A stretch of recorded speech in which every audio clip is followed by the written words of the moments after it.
はいどうも、キスケです。今回は白銀の城クローズドベータテスト第2弾ガチャシステムに関して解説していきます。まだリリース日も決まっていませんし、あくまでクローズドベータテストでの情報になりますんでご了承ください。白銀の城のガチャシステムに関して気になることがありましたらコメント欄で教えてくださいね。それでは行きましょう。まずは白銀の城には何種類のガチャがあるのか。限定ガチャ、限定武器ガチャ、工場ガチャ、工場武器ガチャの4種類です。まあよくある感じですよね。必要な結晶に関しては1連360個、10連で3600個。これはキャラガチャも武器ガチャも同じです。ただ必要なアイテムは違います。よくある結晶をガチャ用アイテムに変換して引くという感じなんですが、限定キャラガチャに必要なのが精査弾、工場キャラガチャに必要なのが常設弾、限定武器ガチャに必要なのが謎解き弾、工場武器ガチャに必要なのが洞察弾です。それぞれ必要なアイテムが違います。まずは工場キャラクターのガチャ常設演目について。常設演目に関しては80連で星5確定、つまり確定天井で、10連ごとに星4キャラクター確定。星5の確率は 0.8%、総合確率は 1.8%。80連以内に星5キャラクターを引くとカウントがリセットされます。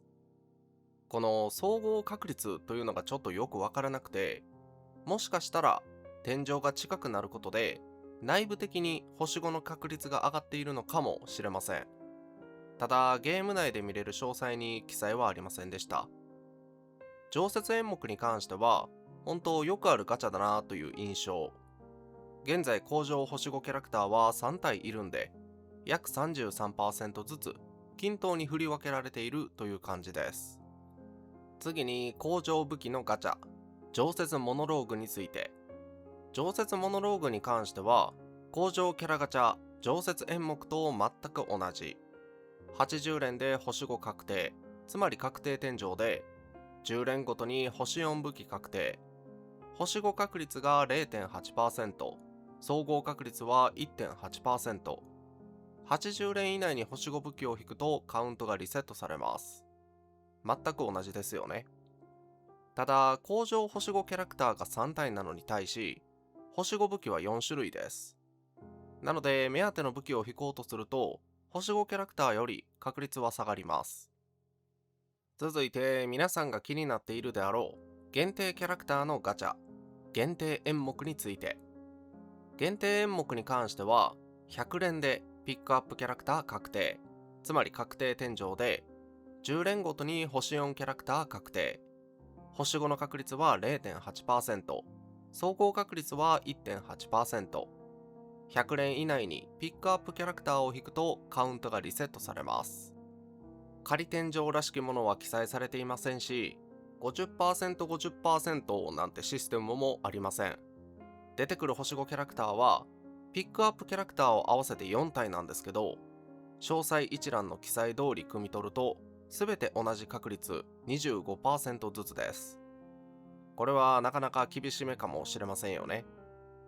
つまり極端な話をすると、80連目で星5キャラクターを10体引けたとしても、全てが工場キャラクターだったなんてこともあり得るということです。なので、白銀の城でピックアップキャラクターを引きたいときは、確定天井の100連まで引くこと前提で考えるのが良さそうだと思います。で、この天井システムの引き継ぎなんですが、しっかりと次のピックアップに引き継がれます。例えば現在ピックアップされているのはシンデレラというキャラクターなんですが、80連引いても出なかったとします。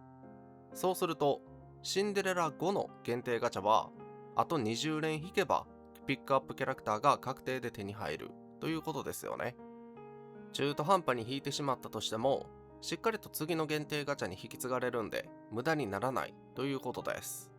これは一安心。クローズドベータテストだとガチャに必要な結晶の値段がわからないんで、何とも言えないんですけど、ガチャの優しさに関してはほんと普通だと思います。優しすぎず、厳しすぎずといった感じです。最後に限定武器のガチャ、限定モノローグについて。限定モノローグに関しては、80連でピックアップ確定、つまり確定天井で、10連で星4武器確定、星5武器の確率は 0.8%、総合確率は 1.8%、80連以内にピックアップ武器を引くとカウントがリセットされます。武器ガチャに関しては 50%50% のシステムが搭載されてます。限定モノローグで引ける星5武器は5種類なんですけど、天井までに星5武器を引くとピックアップが 50%、工場武器4種類が 50% という確率で排出されるということです。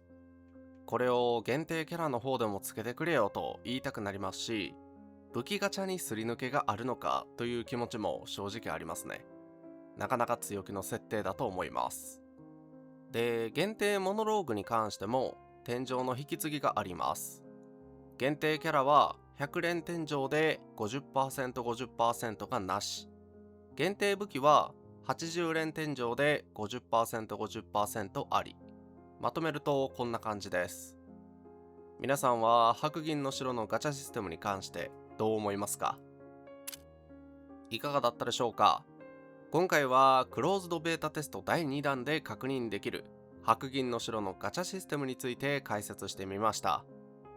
まだクローズドベータテストでの使用ですし、決勝の値段もわからないんで、何とも言えないんですが、他のアニメ調ゲームと比べると、ザ普通といったところでしょうかね。優しくもなく、厳しくもなく、といった感想です。皆さんは白銀の城のガチャシステムに関してどう思いますか？よければコメント欄で教えてください。このチャンネルではこれからも白銀の城に関する動画を上げていきます。